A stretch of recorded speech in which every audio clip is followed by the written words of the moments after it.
Xin chào các bạn nha. Hôm nay mình sẽ làm món cá nục sốt cà chua nha các bạn.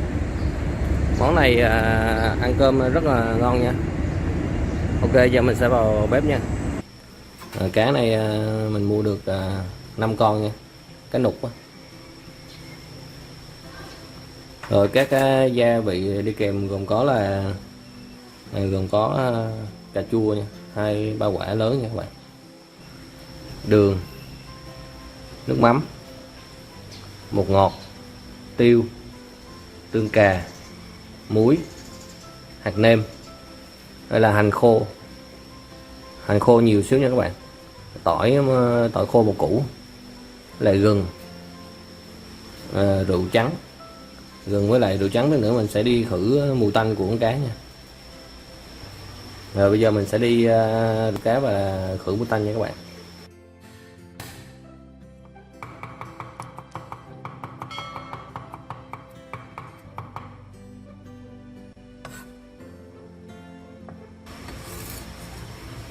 Gừng mình bỏ vô trong cái rượu trắng nha các bạn.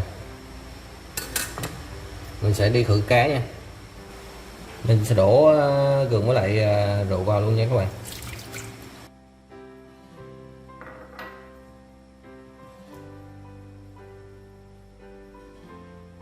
Mình sẽ ngâm trong 3 phút nha, 3 đến 5 phút có được rồi.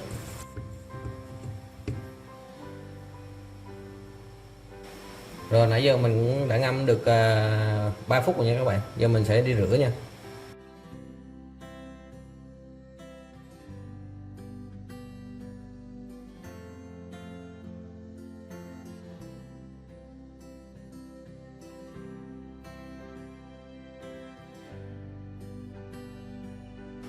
Rồi giờ mình sẽ để cho nó ráo nước nha các bạn.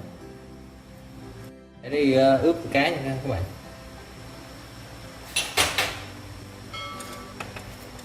Cho ướp một chút muối nha.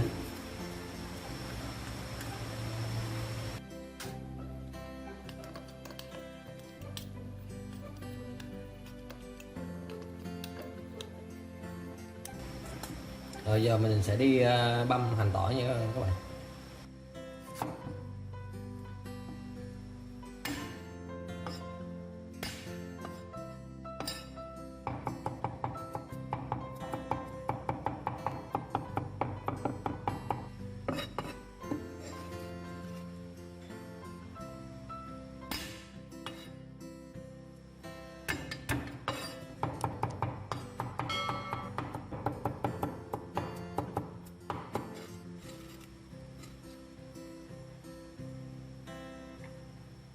Một chút xíu gừng nữa nha các bạn.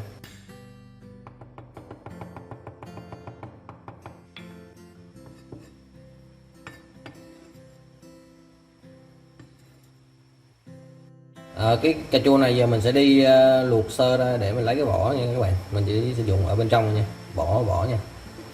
Các bạn khứa nữa này tí nữa các bạn lột vỏ cho dễ nha.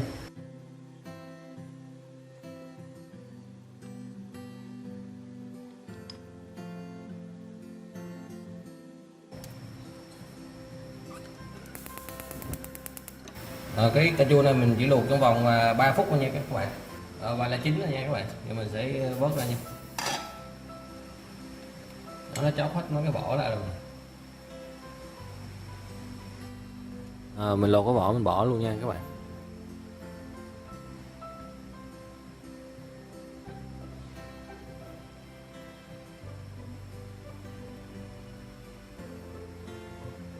Nhớ bỏ mấy cái cuốn của nó đi nha các bạn. Rồi giờ mình sẽ băm nhỏ nha.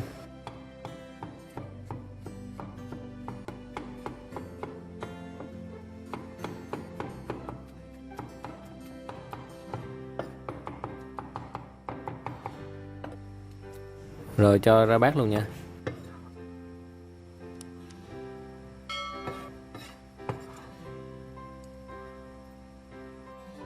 Đi làm nước sốt cà chua nha các bạn.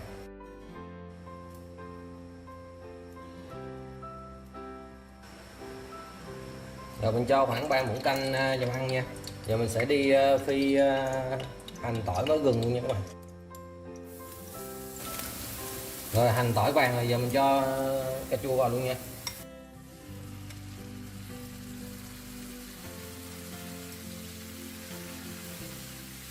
Rồi mình sẽ nêm đây một chút muối nha các bạn, chút hạt nêm luôn. Đây là tương cà nha, một xíu nước mắm nha,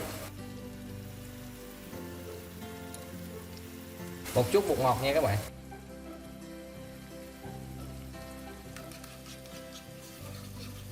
Rồi vậy là mình đã có sốt cà chua rồi nha các bạn.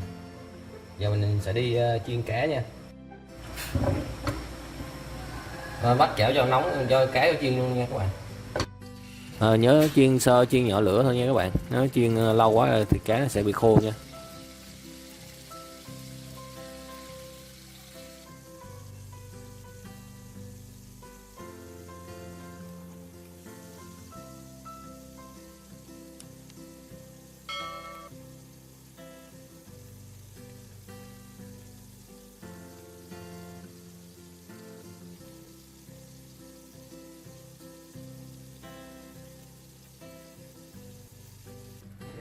Rồi khi cá đã vàng rồi, giờ mình cho nước sốt cà chua lúc nãy vào luôn nha các bạn.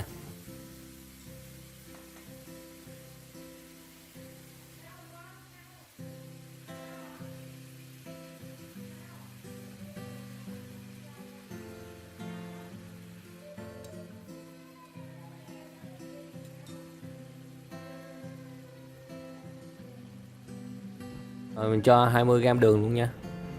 Và các gia vị lúc nãy còn dư mình cho vào hết luôn nha. 1g bột ngọt, 2g tiêu xay. Cái này là 150ml nước lọc nha các bạn. Rồi còn nửa chén mắm mình cho vào luôn nha.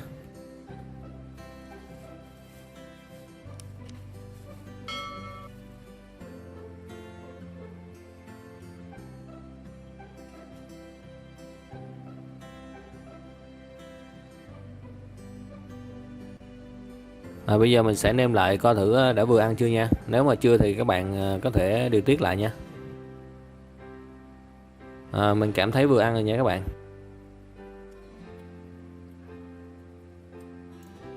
Giờ mình sẽ cho ít ớt cay và hành lá lên rồi tắt bếp luôn nha. Trình bày ra đĩa luôn nha các bạn.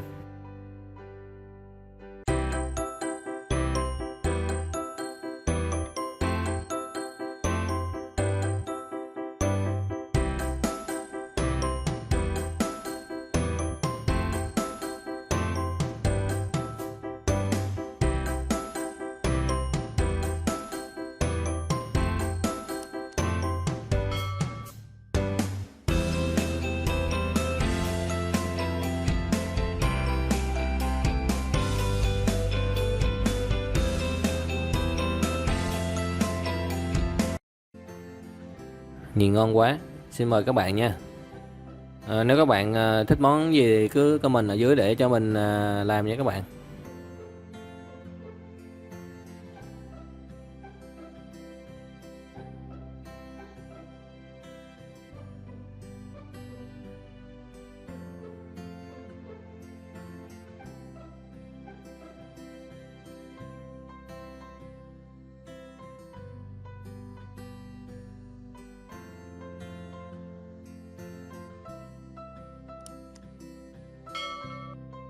Xin mời các bạn nha. Nếu thấy hay nhớ like và đăng ký cho mình nha. Xin chào các bạn nha.